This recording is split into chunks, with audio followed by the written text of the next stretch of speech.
हाय, मैं हूं डॉक्टर हारिस मलिक। इस वीडियो का मेन टॉपिक स्टार्ट करने से पहले I would just like to remind you about the business research process. We start from problem identification, जो कि एक प्राइमरी रीज़न होती है किसी भी रिसर्च को स्टार्ट करने की। उसके बाद the next step is purpose and objective definition. जो थर्ड स्टेप होता है वो रिसर्च डिज़ाइन, जिसमें हमारे पास 3 type of research design available होते हैं। The first type is exploratory research design, then the descriptive research design, and then the causal research design। जो exploratory research design होती है, it means कि आप इसमें कोई new piece of research जो है वो कंडक्ट कर रहे होते हो। descriptive basically हम इसमें अपनी चीज़ों को describe कर रहे होते हैं। इसमें it based on two type of research design। The one is longitudinal study and the other one is cross sectional study। longitudinal में हम basically different objects को different time period में study कर रहे होते हैं। object means your respondent, your organization, your country। and cross sectional studies वो studies होती हैं जिसमें आप different objects को at one period of time पे study कर रहे होते हैं। the fourth step is designing research methodology, जिसके 5 steps होते हैं। first of all research method। Research method में प्राइमरी रिसर्च होती है और सेकेंडरी रिसर्च होती है। Then you define the data collection methods. It could be a questionnaire, interviews और any other way. There are several type of data collection methods. Is depend on the nature of the study. The next step is जिसमें हम sampling plan. Sampling plan में हम basically sampling techniques को define करते हैं कि whether we are using probability sampling technique और non probability. और इसमें हम फिर फर्दर सैम्पल साइज को भी डिफाइन कर रहे होते हैं। उसके बाद फील्ड वर्क प्लान को डिस्क्राइब किया जाता है कि लाइक हु, व्हेन, वेयर और कौन, कब और कहाँ से ये डाटा कलेक्ट करेगा और कौन कौन से मेथड यूज़ किए जाएंगे, वो सब फील्ड वर्क से रिलेटेड होता है। उसके बाद देन द एनालिसिस प्लान। इसमें एनालिसिस प्लान में हमारे पास जो हम एनालिसिस प्लान में चीज़ों को स्टडी करते हैं या उसको हम कंसीडर करते हैं, उसमें जो है वो स्टैटिस्टिकल टेक्निक्स होती हैं। हमने देखनी होती है कि हमने जो डाटा कलेक्ट किया उसको हमने एनालिसिस करना है, उसके लिए कौन सी स्टैटिस्टिकल टेक्निक हम यूज़ करेंगे और उनके लिए कौन कौन से सॉफ्टवेयर हम यूज़ करेंगे। उसके बाद budget and cost estimation, and then आप फाइनली रिपोर्ट्स प्रिपेयर करते हैं और उस पर डिसीजन मेकिंग करते हैं बेस्ड ऑन दी रिपोर्ट्स। तो ये जो वीडियो है बेसिकली ये एनालिसिस प्लान से रिलेटेड है, जिसमें I will talk about the softwares जो डाटा को एनालिसिस करने के लिए यूज़ किए जाते हैं। जी, software for data analysis. There are many softwares available for the data analysis, but the choice of the software depends on the nature of the study। कि आप किस एरिया में रिसर्च कर रहे हैं, whether you are doing research in natural sciences, applied sciences या social sciences या किसी और फील्ड में आप रिसर्च कर रहे हैं। इसके अलावा भी अगर आप let's suppose if you are doing research in the area of social sciences, तो again उसमें भी फिर then different type of software available हैं जो कि आपकी टॉपिक्स के ऊपर डिपेंड करते हैं कि आप किस टॉपिक के ऊपर रिसर्च कर रहे हैं, उसके लिए एक सेपरेट सॉफ्टवेयर डिज़ाइन किए गए हैं। लेकिन मोस्ट कॉमन सॉफ्टवेयर जो हैं वो एसपीएसएस, स्टेटा, ईव्यूज, एमओस और स्मार्ट पीएलएस जो कि सोशल साइंसेज की स्टडीज़ में ज़्यादा यूज़ होते हैं। इसके अलावा there are some other software, वो अगेन डिपेंड करता है आपकी नेचर के ऊपर कि आप किस टाइप की स्टडी करने जा रहे हैं। तो इस वीडियो में मैं एसपीएसएस के बारे में आपको एक ब्रीफ इंट्रोडक्शन दूंगा, उसके इंटरफेस के बारे में और एसपीएसएस वर्क कैसे करता है। सबसे पहले आपको इंस्टॉल करें आप SPSS on your personal computers on your laptops. I have already installed. तो मैं इसके आइकन पे क्लिक करता हूँ। जी, आइकन पर क्लिक करने के बाद आपके पास इस तरह से एसपीएसएस का इंटरफेस जो है वो आपके सामने होगा, जिसमें 2 विंडोज़ होंगी। बैक पे आपके पास जो है डेटा एडिटर है और फ्रंट पे एक डायलॉग बॉक्स ओपन है, जिसमें आपके पास 2 ऑप्शंस हैं। जो कि न्यू फाइल्स और recent files. Recent files means कि अगर आपने ऑलरेडी SPSS यूज़ किया हुआ है और आपने ऑलरेडी कोई डेटा शीट एंटर की हुई है, तो आप अपने रिसेंटली आपने जो डेटा शीट यूज़ की थी यहाँ पर वो डेटा शीट आ रही हैं। और अगर आपके पास मल्टीपल शीट्स अवेलेबल हैं तो you can open another file by clicking on this tab. लेकिन लेट्स सपोज कि आप SPSS फर्स्ट टाइम यूज़ कर रहे हैं, तो just click on the new data set and press okay. ये आपके पास SPSS की जो इंटरफेस है वो इस तरह से आपके पास ओपन हो जाएगा। इसमें जो है दो विंडोज़ होती हैं मेन SPSS की। फर्स्ट विंडो होती है आउटपुट विंडो, जिसमें हम जब एनालिसिस करेंगे तो इसमें उसके रिजल्ट्स डिस्प्ले होते हैं। इसके बारे में हम बाद में बात करेंगे इन द नेक्स्ट वीडियो। इस वीडियो में हम सिर्फ बात करेंगे डेटा एडिटर की। जो इस डेटा एडिटर की दो शीट्स होती हैं, first sheet is data view and the other sheet is variable view. Data view क्या है? डेटा व्यू में बेसिकली आप डेटा को एंटर करते हैं। लेट्स सपोज अगर आप लोग प्राइमरी रिसर्च कर रहे हैं और आपने एक क्वेश्चन डिज़ाइन किया है, उस क्वेश्चन में 30 क्वेश्चन हैं, तो उस 30 क्वेश्चन के जो आंसर्स हैं वो आप यहाँ पर फिल करते हैं। जैसे आपने लिकर्ट स्केल पे किसी भी रिस्पोंडेंट से आपने 30 क्वेश्चन फिल करवाए हैं 1 2 3 4 5 6, तो हर रिस्पोंडेंट का जो आंसर है वो आपने इस डेटा व्यू के अंदर फिल करना है। उसके बाद आपके पास जो नेक्स्ट स्प्रेडशीट होती है डेटा एडिटर के अंदर, उसमें आप वेरिएबल्स को डिफाइन करते हैं कि आपके जैसे 30 क्वेश्चन हैं, एक क्वेश्चन के अंदर लेट्स सपोज 30 क्वेश्चन है, तो एक क्वेश्चन एक वेरिएबल को रिप्रेजेंट करता है। तो इसमें बेसिकली हम लोग वो वेरिएबल्स को डिफाइन करते हैं।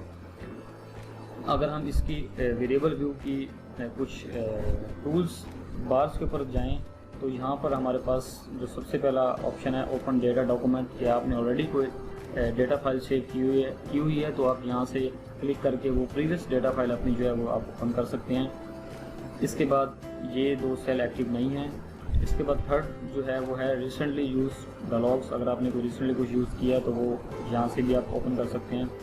इसके बाद आप अपने वेरिएबल्स की लिस्ट देख सकते हैं, इस पर क्लिक करते हैं। तो अभी तक हमने कोई वेरिएबल डिफाइन नहीं किया, इस वजह से यहाँ पर वेरिएबल की कोई लिस्ट नहीं आ रही। देखें मैंने यहाँ पर क्लिक किया तो you must have the data in the data editor, so we did not enter any type of data, so therefore it's not showing. इसके बाद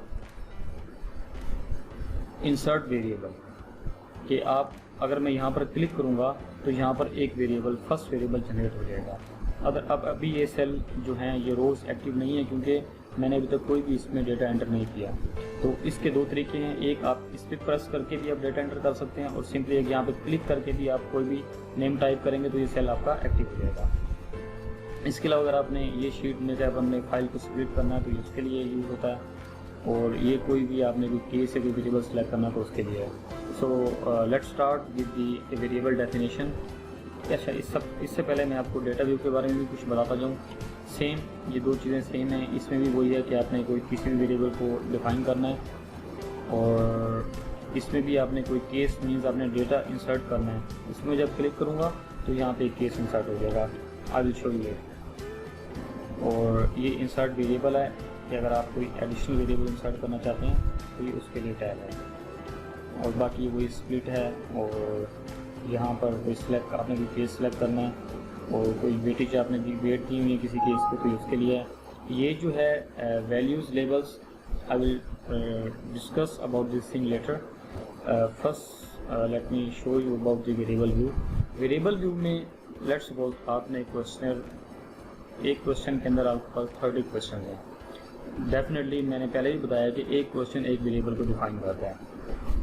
अब आपने सबसे पहले अपने वेरिएबल्स को डिफाइन करना होता है। इसके दो तरीके हैं, एक आप मैनुअल क्लिक करके और सेकेंडली आप इंसर्ट वेरिएबल भी क्लिक करके। लेट्स सपोज फर्स्ट पहले मैं आपको मैनुअल क्लिक के बारे में मैनुअल करके दिखाता हूँ। जस्ट क्लिक हेयर और आप यहाँ पे टाइप करें लेट्स सपोज आपके पास जैसे आपके पास आपने कुछ 500 क्वेश्चन जो हैं वो फिल करवाए हैं, तो आपने उनको नंबरिंग दे दिया 1 2 3 4 5 6 7, जिसको हम आईडी नंबर कहते हैं। तो आप जो है जिसको हम रैंडम आइडेंटिफायर भी कहते हैं, तो आप सबसे पहले चाहते हैं कि आप अपने डेटे को इस तरह से सॉर्ट करें कि आईडी भी आप साथ के साथ एंटर करें, क्योंकि ये आपके लिए आसानी पैदा करता है कि आप वो किसी भी, अगर आप पर्टिकुलर किसी एक रिस्पोंडेंट की आंसर्स को रिस्पोंडेंट के आंसर्स को अगर आप रीचेक करना चाहते हैं या क्रॉस एग्जामिन करना चाहते हैं, तो उस आईडी के ज़रिए आप इजीली ट्रैक कर सकते हैं कि लेट्स सपोज आपने किसी रिस्पोंडेंट को 45 आईडी दी है, तो यहाँ पे आप उसको इजीली उसके आंसर्स यहाँ से आप एक्सेस कर सकते हैं। तो अगर मैं सबसे पहले यहाँ पे लिखूँ आईडी, देखें मैं आप मैनुअल लिखूँगा, तो ये जैसे मैंने एंटर प्रेस किया, ये पूरा जो रो है ये एक्टिव हो गई। ये एक चीज़ मैं आपको बता दूँ, वेरिएबल व्यू में जो रोज़ होती हैं, रोज़ ये रो है, एक रो एक वेरिएबल को डिफाइन करती है। अब सबसे पहले मैंने आईडी लिखा, उसके बाद लेट्स सपोज हमारे पास ऑप्शन है हमारे क्वेश्चन में नेम का, आपने यहाँ पे नेम लिख दिया। फिर हमारे पास ऑप्शन है उसके जेंडर का, आपने वो प्रेस कर दिया। इसके बाद अगर आपने एक और वेरिएबल इंसर्ट करना है तो आप यहाँ पर भी क्लिक करके वेरिएबल इंसर्ट कर सकते हैं, लेकिन यहाँ पे नेम नहीं आएगा तो आपको इसको एडिट करना पड़ेगा। तो नेम, आईडी, नेम और जेंडर के बाद लेट्स सपोज आपने उससे उस बंदे किया जो है वो रिलीजन आपने उस बंदे से पूछ लिया, या रिलीजन आपने उस बंदे से आपने उससे पूछा। उसके बाद अगेन प्रेस एंटर। तो यहाँ पर फिफ्थ क्वेश्चन जो है वो लेट्स सपोज मैं कहता हूँ कि आपके क्वेश्चनर जो अब आपके वेरिएबल्स जो आपके मेन ऑब्जेक्टिव हैं उससे रिलेटेड स्टार्ट हो गए। तो लेट्स सपोज अगर मैं यहाँ लिखूँ जॉब सेटिस्फेक्शन,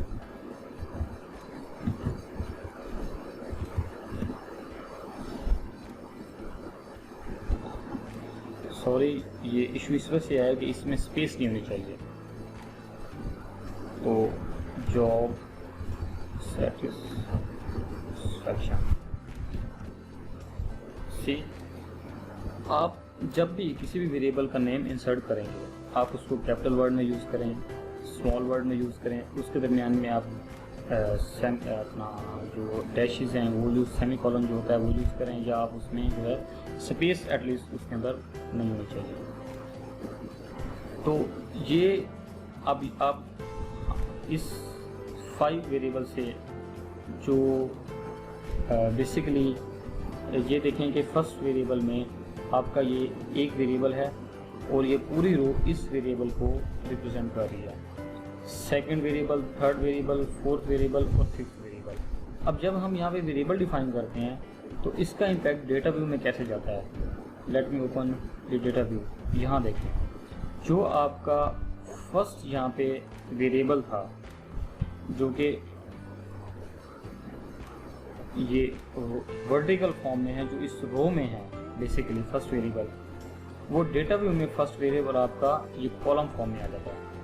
ये ID your first variable, name your second variable, gender your third variable. तो इस तरह से भी आप जो है, तो ये एसपीएसएस बेसिकली इस तरह से वर्क करता है। अच्छा लेट्स सपोज आप डेटा व्यू में बैठे हैं और आप यहाँ से आपने ऑलरेडी 5 वेरिएबल डिफाइन किए हैं और आप यहाँ पे 6 वेरिएबल डिफाइन करना चाहते हैं, तो आप यहाँ से भी एक अपना वेरिएबल जो है वो इंसर्ट कर सकते हैं। देखिए यहाँ पे नेम आएगा। अगर आप इसको यहाँ पे इस वेरिएबल को आप यहाँ पे फिर वेरिएबल व्यू में जाएं, यहाँ पे ये वेरिएबल देखें इंसर्ट, हमने यहाँ से इंसर्ट नहीं किया था, ये वेरिएबल ये हमने यहाँ से इंसर्ट किया था जो कि कॉलम व्यू फॉर्म में रहा, और यहाँ पे वो अगेन रो के फॉर्म में आ जाएगा। तो देन आप इस वेरिएबल का जो है वो इसको रीनेम कर दें। लेट्स सपोज मैं कहता हूँ कि ये एम्प्लॉई परफॉर्मेंस। तो इस तरह से जो है आप पहले सबसे पहले डेटा इंसर्ट करने से पहले आप अपने वेरिएबल्स को इंसर्ट करते हैं। अच्छा, अब वेरिएबल्स व्यू में ये तो मैंने आपको बताया कि आप वेरिएबल को एंटर कैसे करते हैं। व्हाट अबाउट दीज प्रॉपर्टीज़, ये क्या है? इसमें सबसे पहले जो है वो वेरिएबल की टाइप में, अगर मैं इस पर क्लिक करूं तो मैं आपको ऑप्शन दिखाऊं कि ये जो वेरिएबल है आपका आईडी वेरिएबल है, ये आपका इसकी कौन सी टाइप है। क्या ये न्यूमेरिक है, कॉमा है, डॉट है, साइंटिफिक डोनेशन है, कोई आप डेट डाल रहे हैं, या आप डॉलर कोई करेंसी आप इंसर्ट करना चाह रहे हैं, तो या कोई स्ट्रिंग वेरिएबल है। तो ये बेसिकली उस वेरिएबल की टाइप है। अब आईडी जो है मैंने आपको ऑलरेडी बताया 1 2 3 4 5 6 7 8, ये बेसिकली न्यूमेरिक होती है। तो ये इसको आप न्यूमेरिक करके इसको पे ओके पे प्रेस कर दें। देन विड्थ क्या है? बेसिकली विड्थ ये है कि आप जब यहाँ पे डेटा व्यू में अगर मैं आईडी पे जाऊँ तो ये मेरा वेरिएबल है और इसकी ये स्पेस है मेरे पास, ये इसकी विड्थ है। लेट्स सपोज अगर मेरे जो ये डेटा है इसका वो बड़ी लॉन्ग, जैसे कि आप कोई जीडीपी किसी कंट्री के इंसर्ट करना चाहते हैं और उसका जो जीडीपी की अमाउंट होती है वो बिलियंस या ट्रिलियंस में होती है, तो उसके लिए आपको विड्थ ज़्यादा चाहिए। या आप किसी भी रिस्पोंडेंट का जब आप नेम जो है आप इंसर्ट करेंगे तो उसमें ऑलरेडी डेफिनेटली के नेम्स लोगों के काफ़ी लॉन्ग नेम होते हैं, तो उसमें नेम में यूजली आपको जो विड्थ है इसकी वो आपको ज़्यादा चाहिए। तो विड्थ आप मैनुअली भी जो है वो चेंज कर सकते हैं और विड्थ जो है वो आप इधर से आके भी आप विड्थ को इंक्रीज या डिक्रीज कर सकते हैं। लेट्स सपोज अगर मैं नेम के ऊपर आऊँ तो आईडी में तो हम 1 2 3 4 5 लिखते हैं, हमें विड्थ 8 जो है बाय डिफ़ॉल्ट है इज इनफ। लेकिन व्हाट अबाउट द नेम क्योंकि काफ़ी लंबे होते हैं, तो इसमें अगर मैं इसको इंक्रीज़ करूँगा तो इस तरह से जो है वो आप इनकी विड्थ जो है वो आप इंक्रीज या डिक्रीज कर सकते हैं। ओके, उसके बाद डेसिमल पॉइंट्स पे आ गए। डेसिमल क्या शो करता है कि पॉइंट्स के बाद आपको कितने डेसिमल चाहिए। अगर आप कोई रेशो इंसर्ट कर रहे हैं तो डेफिनेटली आपको पॉइंट के बाद डेसिमल चाहिए। ये डिपेंड करता है आपके डेटा के नेचर के ऊपर। बट अगर आप 1 2 3 4 5 जैसे आपके लिकट स्केल पे कोई रिस्पोंडेंट हैं 3 2 1, उसमें आपको डेसिमल्स की ज़रूरत नहीं होती, तो आप डेसिमल्स को आप मिनिमाइज इंक्रीज और डिक्रीज भी कर सकते हैं। अब आईडी में we don't need any decimal क्योंकि आईडी जो होती है 1 2 3 4 5 6 7, तो आप इसके यहाँ से डेसिमल जो है वो आप इसको 0 कर दें। लेबल क्या है, ये तो है नेम बेसिकली। लेबल जो है वो ये रिप्रेजेंट करता है कि आप इस आईडी का क्या है, ये आईडी क्या रिप्रेजेंट कर रही है, तो इसको आप बेसिकली डिफाइन करते हैं। क्योंकि नेम जो आप ये आप नेम शॉर्ट फॉर्म में यूज़ कर रहे हैं, लेकिन यहाँ पे लेबलिंग में आप उसको डिस्क्राइब करते हैं। यहाँ पे आप पूरा क्वेश्चनर भी इंसर्ट कर सकते हैं। अब आईडी का तो कोई क्वेश्चनर नहीं है ना, और नेम का भी कोई क्वेश्चन नहीं है, जेंडर का भी कोई क्वेश्चन नहीं है, रिलीजन का भी कोई क्वेश्चन नहीं है। लेकिन जॉब सेटिस्फेक्शन का जो आपने स्केल आपने उठाया हुआ है उसका जो क्वेश्चन है वो आप यहाँ पे पूरा क्वेश्चन फेस कर सकते हैं कि इस जॉब सेटिस्फेक्शन का जो क्वेश्चन है वो ये था। या आप इसको डिफाइन कर सकते हैं कि this variable is related to the job satisfaction of the employees. इस तरह से आप कोई भी यहाँ पे जो है वो, सॉरी फॉर द इंटरप्शन, आप यहाँ पे कोई भी लेबलिंग कर सकते हैं। तो आईडी में अगर मैं सिंपल इसको आईडी भी कर सकता हूँ और आप इसको ब्लैंक भी छोड़ सकते हैं। नेम में आप सिंपली, क्योंकि इस नेम को मैं क्या लेबल करूँ, जेंडर में यस आप इसको मे भी मज़ीद लेबल कर सकते हैं कि आपने जेंडर में आपने जी उनसे पूछते हैं जी मेल एंड फीमेल। इसके बाद रिलीजन के बारे में सेम हम रिलीजन है। इसके बाद आप यहाँ पे जॉब सेटिस्फेक्शन का आप यहाँ पे जो क्वेश्चन है आपका वो डिफाइन कर सकते हैं, या आप सिंपली लिख दें कि जॉब सेटिस्फेक्शन ऑफ एम्प्लॉयज़। एक चीज़ आप नोट करें कि नेम में स्पेस जो है वो अलाउ नहीं है, बट लेबलिंग में आप स्पेस यूज़ कर सकते हैं क्योंकि लेबलिंग में आप इस वेरिएबल को डिफाइन कर रहे हैं। उसके बाद जो नेक्स्ट है वो है वैल्यूज़। वैल्यूज़ क्या होती हैं बेसिकली? वैल्यूज़ ऐसे ये होती है कि आपने एक क्वेश्चनर फिल करवाया, उसमें आपने आप आईडी की तो कोई वैल्यूज़ नहीं है, वो तो आपने सिंपली खुद से 1 2 3 4 5 लिखा। नेम की भी कोई वैल्यू नहीं है क्योंकि उस बंदे ने, आपके रिस्पोंडेंट ने सिर्फ आपका नेम लिख दिया, तो उसके अगेंस्ट उसको आप हमें कोई भी नंबर असाइन करने की ज़रूरत नहीं है। व्हाट इफ़ जेंडर, जेंडर का हमने एक रिस्पोंडेंट को 2 ऑप्शन दिए, मेल या फीमेल, 1 मेल 2 फीमेल। तो इस वैल्यूज़ में बेसिकली हम इंसर्ट करते हैं क्योंकि डेटा जो है, जो सॉफ्टवेयर है वो डेटा रन करता है नंबर्स के ऊपर। स्ट्रिंग वैल्यूज़ को सॉफ्टवेयर जो है वो एक्सेप्ट नहीं करता। ये जो मैंने मेल फीमेल लिखा इट्स अ स्ट्रिंग वैल्यू, इसमें इसके बिहाइंड भी कोई न्यूमेरिक फॉर्म नहीं है। तो इस वजह से हम इसमें सॉफ्टवेयर में हमें ये ऑप्शन देता है कि हम इसमें अपने जो आंसर्स हैं उसको हम नंबरिंग दें, उसको हम वैल्यू दें। तो अगर मैं इस पर क्लिक करूं तो देखें वैल्यू 1 हमने उसे ऑप्शन दिया था, नेम, उसका लेबल क्या है मेल, इसको मैं ऐड कर दूंगा। इसी तरह से फिर हमने ऑप्शन दिया उसे टू क्या था हमारे उस क्वेश्चन में, फीमेल था, इसको मैं ओके कर दूंगा। ठीक हो गया। इसी तरह से अगर हम आप आ जाते हैं रिलीजन के ऊपर, हमने उसे रिलीजन की 3 ऑप्शन दी। फर्स्ट ऑप्शन में हमने उसे ऑप्शन दिया कि इस्लाम, ऐड किया। दूसरा हमने उसे ऑप्शन दिया क्रिश्चियन, और तीसरा हमने उसे ऑप्शन दिया अदर, और इसको हम ऐड कर देंगे। तो इस तरह से फिर हम इसे ओके प्रेस कर देंगे। तो ये होती है वैल्यूज बेसिकली।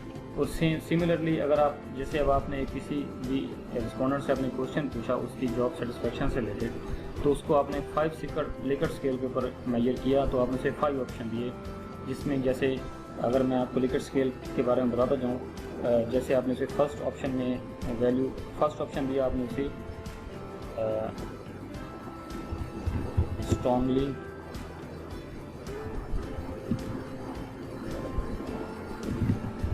डिसएग्री, फिर सेकंड ऑप्शन आपने उसे दिया डिसएग्री, थर्ड ऑप्शन आपने उसे दिया न्यूट्रल, फोर्थ ऑप्शन दिया आपने उसे एग्री, और फिफ्थ ऑप्शन उसे दिया strongly agree and press okay. तो इस तरह से जो है अब आप अपने जो आपका वो वेरिएबल है, जो आपका बेसिकली क्वेश्चन है, अब उसको वैल्यूज असाइन करें, क्योंकि आपने डेटा जो है वो यहाँ पर डेटा व्यू में जाके, अगर मैं जॉब सेटिस्फेक्शन में जाऊँ, यहाँ पर जाके आपने यहाँ पे अगर आप यहाँ पे एग्री करेंगे तो ये देखें एग्री, अगर मैं इसमें 1 प्रेस करूँगा तो ये वो डेटा को बेसिकली डिफाइन कर रहा है, क्योंकि हमने यहाँ पे उसको न्यूमेरिक फॉर्म में लिख दिया हुआ, इस वजह से। उसके बाद जो है मिसिंग, अगर आपके पास कोई मिसिंग है, ये उस चीज़ के बारे में है, और बस ये बाय डिफ़ॉल्ट है, इसको हमें छेड़ने की ज़रूरत नहीं है।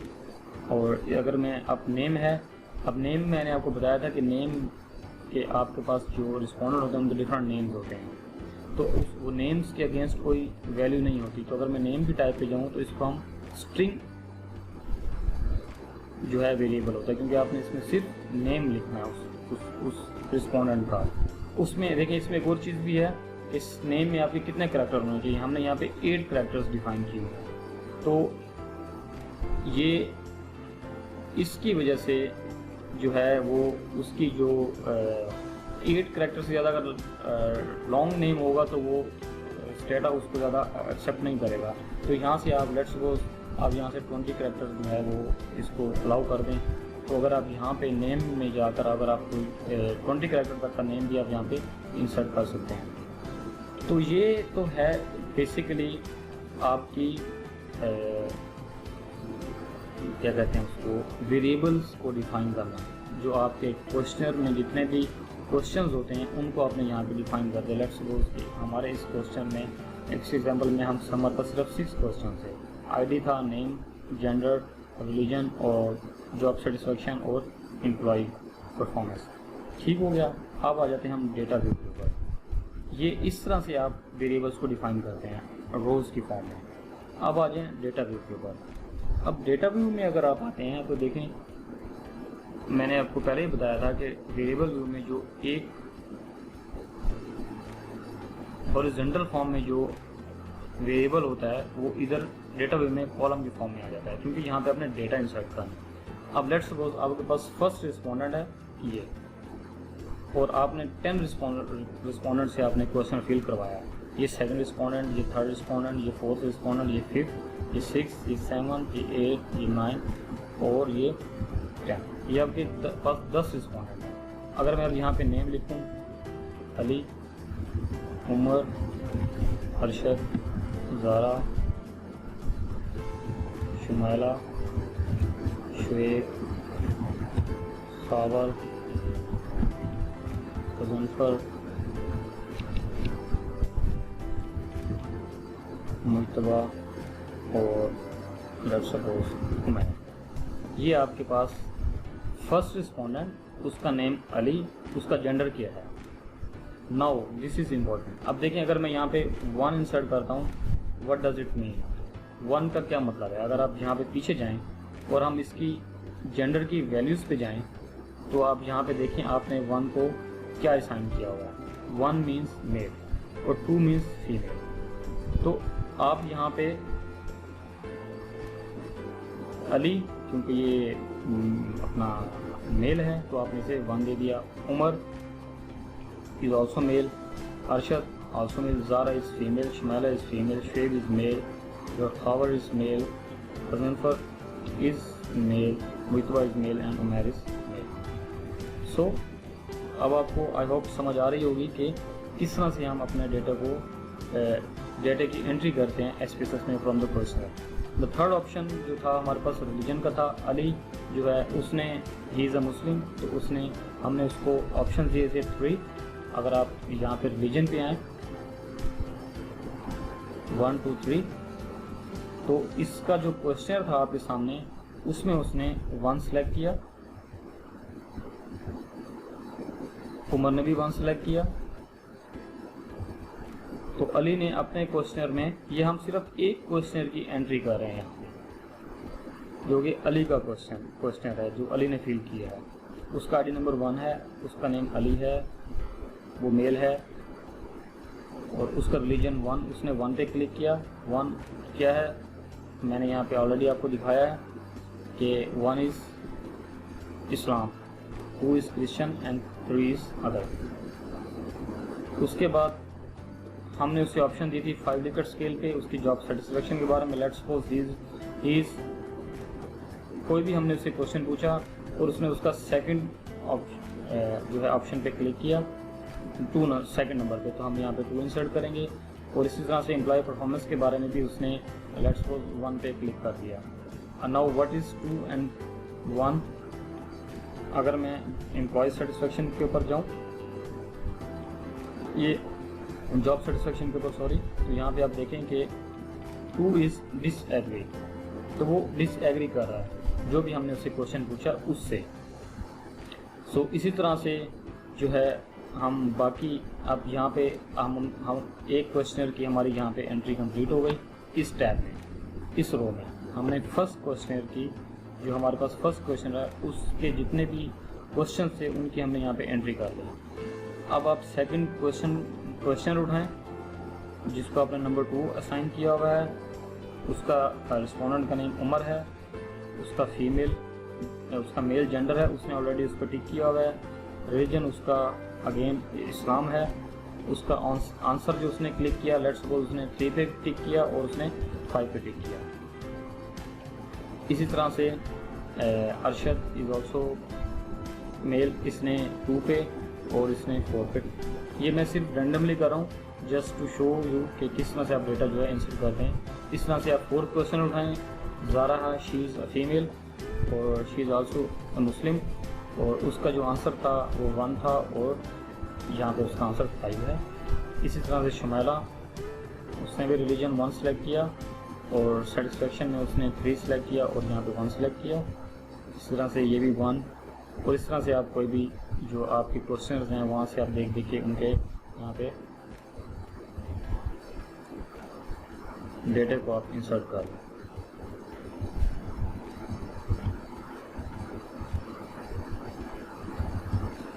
तो ये मैंने एक रैंडम जो है वो डेटा इंसर्ट किया है। तो आप जो डेफिनेटली जो आपके पास क्वेश्चन पे जो ओरिजिनल वैल्यूज़ होंगी आपने वहाँ पे वो फिल करनी है। तो यहाँ पे मैंने आपको एक इस टैब के बारे में बताया था कि मैं आपको इसके बारे में बाद में बताऊँगा। ये टैब देखें वैल्यू लेवल्स, अगर मैं इस टैब पे क्लिक करूँगा तो अभी क्या होगा, इधर आप देखिए, ये देखें ये जो नंबर से वो कन्वर्ट हो गए किस में, वैल्यूज़ में। किन वैल्यूज़ में, जो वैल्यूज़ हमने यहाँ पे डिफाइन की हुई थी। 1 क्या था मेल और 2 क्या था फीमेल। अब अगर मैं यहाँ आऊँ, जिसको मैंने 1 दिया था वो मेल आ गया, तो जिसको मैंने 2 दिया था वो फीमेल हो गया। और इसी तरह रीजन में भी हमने डिफाइन किया था 1 is Islam, 2 is Christian, 3 is other. तो इन सब का आंसर 1 1 था, तो ये सब क्या है, इनका रिलीजन इस्लाम है। इसी तरह से इन लोगों ने जो है वो क्या ऑप्शन दिए हैं, डिसएग्री, न्यूट्रल, तो जो मैंने उनके रिस्पॉन्सेज से उनको जो हमने वैल्यूज़ जब इंसर्ट की नंबर्स, तो जब हमने वैल्यूज़ पे क्लिक किया तो यहाँ पे आ गया कि ज़ारा जो है वो स्ट्रॉन्गली डिसएग्री करती है हमारे इस क्वेश्चन से जो कि रिलेटेड टू जॉब सेटिस्फेक्शन, इससे रिलेटेड क्वेश्चन। यहाँ पर क्यों नहीं आया, ये वैल्यूज़ क्यों नहीं कन्वर्ट हुई, उसकी एक रीज़न है क्योंकि हमने यहाँ पर एम्प्लॉय परफॉर्मेंस की वैल्यूज़ को देखें डिफ़ाइन ही नहीं किया। तो जब हम इसको भी डिफ़ाइन करेंगे तो ये भी कन्वर्ट हो जाएंगी। चलें लेट मी डिफ़ाइन, हम यहाँ आते हैं और again 1 is strongly disagree, 2 is agree, 3 is neutral, and 4 is agree, 5 is agree। अब हमने इसकी वैल्यूज को भी डिफाइन कर दिया, तो just go on data view now see, उसकी जो वैल्यूज़ हैं वो भी कन्वर्ट हो गई हैं किसमें, नंबर्स जो हैं उसकी जो हमने वहाँ पे ऑप्शन इंसर्ट किए थे वो वैल्यूज़ में कन्वर्ट हो गए हैं। Now what is this 6, 7 and 6, what is this? आपने उसको इस क्वेश्चन में 5 ऑप्शन दिए, सी ओनली 5 ऑप्शन, लेकिन ये क्या है बेसिकली 6, 7 और 6 क्यों आ रहा है? क्योंकि ये आपसे मिस्टेक हुई है टाइपिंग, ये आपके पास डाटा को एंटर करते हुए आपने मिस्टेक कर दी है। इस क्वेश्चन के आपने सिर्फ रिस्पोंडेंट को ऑप्शन ही 5 दिए थे, तो 6, 7 कहाँ से आ गया? It means you did a mistake. तो यहाँ से आप अपनी मिस्टेक्स को भी आइडेंटिफाई कर सकते हैं। तो आप अगेन जो है, अब देखें लेट्स सपोज अगर आपके पास 10,000 क्वेश्चन हैं और आपने यहाँ से देखा कि अगर आपने उसको आईडी नंबर नहीं अलॉट किया हुआ, अगर आपने यहाँ से देखा कि शुएब का मैंने यहाँ पे जो आंसर है वो मैंने गलत इंसर्ट कर दिया है। अब लेट्स सपोज आपके पास 10,000 क्वेश्चन है और शुएब जो है वो 7,000 नंबर पे है, तो आप कैसे उस शुएब को फाइंड करेंगे 10,000 में से कि इसका क्वेश्चन पेपर कहाँ पड़ा हुआ है? तो अगर आप उस क्वेश्चन को, जो आपका क्वेश्चन है उसे आप अरेंज करेंगे और उसको आईडी नंबर अलॉट कर देंगे, तो शुएब के क्वेश्चनर में आपने मिस्टेक की और उसको आईडी नंबर कौन सा दिया हुआ है 6, तो जो आपने उसको आईडी वाइज अरेंज किया होगा तो आप सिंपली 6 पे जाएंगे, इजीली आपके पास शुएब का क्वेश्चन आपके सामने होगा और उसके इस क्वेश्चन में आप देखें कि उसने उसका ट्रू आंसर क्या था। लेट्स सपोज उसका ट्रू आंसर 4 था और उसको रिप्लेस कर दें। इस तरह से आप अपने डेटा की जो मीन्स एरर है डेटा में, जो मिस्टेक्स हैं वो भी आप इजीली जो है वो रिमूव कर सकते हैं। इसी तरह से इसका आंसर 3 था और इधर भी हमने मिस्टेक की तो इसका आंसर लेट्स सपोज 5 था। तो सिंपली इसको फिर अगेन क्लिक करें तो ये आपका जो डेटा है वो अगेन अपने ओरिजिनल नंबर्स की न्यूमेरिक फॉर्म में आ गया। Now you can analyse this data. और लेट मी सी कुछ रह गया हो इसमें, जी इसमें एक और चीज़ रह गई है, सॉरी। इसमें जो है हमने मेजरमेंट जो है बेसिकली वेरिएबल्स की वो मैंने अभी डिस्कस नहीं की। As you have already like study in your classes के 3 टाइप ऑफ मेजरमेंट होती है वेरिएबल्स की। बेसिकली 4 टाइप होती है, जो नॉमिनल, ऑर्डिनल, रेशो और इंटरवल जो है वो मेजरमेंट ऑफ स्केल होते हैं। जो एसपीएसएस है वो रेशो और इंटरवल को स्केल ही लेता है, इक्वल कंसीडर करता है, वाइल नॉमिनल और ऑर्डिनल को सेपरेट करता है। तो जो आपका आईडी है बेसिकली ये आप इसको ऑर्डिनल या नॉमिनल में ये ऑर्डर है, आप इसको ऑर्डिनल भी सिलेक्ट कर सकते हैं। अच्छा बाय द वे इस इनकी मेजरमेंट का इनके एनालिसिस के ऊपर कोई इफेक्ट नहीं पड़ता, ये आप जस्ट जो है वो उसको डिफाइन कर रहे हैं। नेम जो है वो आपका डेफिनेटली नॉमिनल होता है क्योंकि ये नेम है। जेंडर भी आपके पास 2 ऑप्शन होते हैं, 1 और 2, ये भी आपके पास नॉमिनल होता है। नॉमिनल बेसिकली ये आपके जो है ये डेमोग्राफिक वेरिएबल्स जो होते हैं वो आप उसको नॉमिनली कंसीडर करते हैं। इस तरह से जो रिलीजन है ये भी नॉमिनल है क्योंकि आप उसको सिर्फ रिलीजन को देख रहे हैं कि उसका रिलीजन क्या है 1 2 3, इसमें अब कोई ऑर्डर नहीं है। इसी तरह से अब जॉब सेटिस्फेक्शन जो है ये आपने एक स्केल पे मेजर की हुई है, इंटरवल स्केल पे। 1 जैसे सेटिस्फेक्शन से डिससेटिस्फेक्शन है, 1 to 5 एक आपने उसको 1 स्टैंड फॉर स्ट्रांगली डिसएग्री। तो ये आपका बेसिकली क्या है, ये आपका स्केल वेरिएबल है। इसी तरह से ये तो है ना क्वेश्चनियर। लेट्स सपोज अगर आपने कोई कैंडिडेट पे आप काम कर रहे हैं या सेकेंडरी डेटा ना भी हो तो आपके पास कोई ऐसा वेरिएबल है जिसमें आपने कोई रेशो ले लिया है या आपने कोई करेंसी ले लिया है, तो वो आपके पास डिफरेंट टाइप ऑफ वेरिएबल होते हैं। खैर, इसमें अगर मैं जॉब सेटिस्फेक्शन की बात करूँ, क्वेश्चनर के जो आंसर्स होते हैं, जो आपके ओरिजिनल क्वेश्चंस होते हैं, जो आपके जो आपने स्केल्स जो ढूंढे होते हैं क्वेश्चन के, तो उसका जो मेजरमेंट था वो स्केल होता है। इसी तरह से दूसरे का भी क्या होगा, स्केल होगा। और इस तरह से अगर मैं यहाँ पे कोई रेशो इंसर्ट करूँ, जस्ट मैं आपको शो करने के लिए कि अगर हम किसी भी कंट्री की यहाँ पे जीडीपी या उस अपना जी, अगर मैं उस बंदे की इनकम रेशो ले लूँ, किसी भी रिस्पोंडेंट की इनकम रेशो या इनकम टू एक्सपेंस रेशो ले लूँ मैं, तो हम अब इसमें ये क्या है, हम कोई रेशो फाइंड करें कि उसके एक्सपेंस जो है वो उसके इनकम का कितने % है। तो उसका आंसर किस में होगा, परसेंटेज में होगा, तो डेफिनेटली वो एक रेशो होती है। तो वो भी आपके पास क्या होगा, क्योंकि डेटा जो है वो इंटरवल और स्केल रेशो को स्केलेटेड करता है, तो हम उसको भी क्या करेंगे, स्केल ही जो है आप उसको सेलेक्ट करेंगे उसके मेजरमेंट। तो ये मैंने अभी क्लियर किया था आपके सामने। Late me show you again. यहाँ पर अगर मैं बात करूँ इनकम रेशो,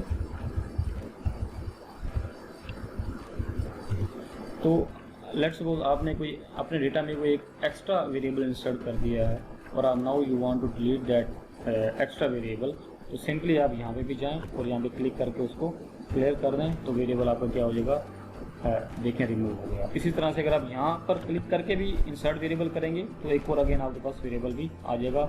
और ये this was all about the definition या वेरिएबल को डिफाइन करने का बारे में था। और यहाँ पे मैंने आपको डेटा की एंट्री भी बता दी है कि क्वेश्चनर से डेटा को कैसे एंटर किया जाता है। और इसी तरह से जो है नेक्स्ट वीडियो में मैं बताऊंगा कि एक सेकेंडरी जो डेटा होता है उसको कैसे एसपीएसएस में इंसर्ट किया जाता है। कि आपने ये डेटा इंसर्ट कर लिया, लेट्स सपोज आपके पास बस ये 6 क्वेश्चन थे और आपके पास 10 रिस्पोंडेंट थे जिनका आपने डेटा एंटर कर लिया। अब आप इस डेटे को आप क्या करें, सेव करें, इस सेव के बटन पे क्लिक करें और यहाँ से आप उसकी जो पाथ है या डेस्टिनेशन है वो यहाँ से सिलेक्ट करें कि आप ये डेटा कहाँ सेव करना चाहते हैं। इसको आप कोई भी नेम दे दें कि ये आपका किस प्रोजेक्ट से या किस टॉपिक से रिलेटेड डेटा है। सो लेट्स सपोज अगर मैं इसको दे दूँ कि डेटा 1 सिंपली, तो यहाँ से आप सेव क्लिक करें, तो ये अब आपके पास डेटा जो है वो सेव हो गया। तो नेक्स्ट टाइम जब भी आप एसपीएसएस को ओपन करें तो आप यहाँ से फाइल ओपन करके भी आपने जो ऑलरेडी डेटा सेव किया वो आप यहाँ से डेटा जो है अपना रिट्रीव कर सकते हैं। I hope this video is useful. We'll meet you shortly in the next video. Take care.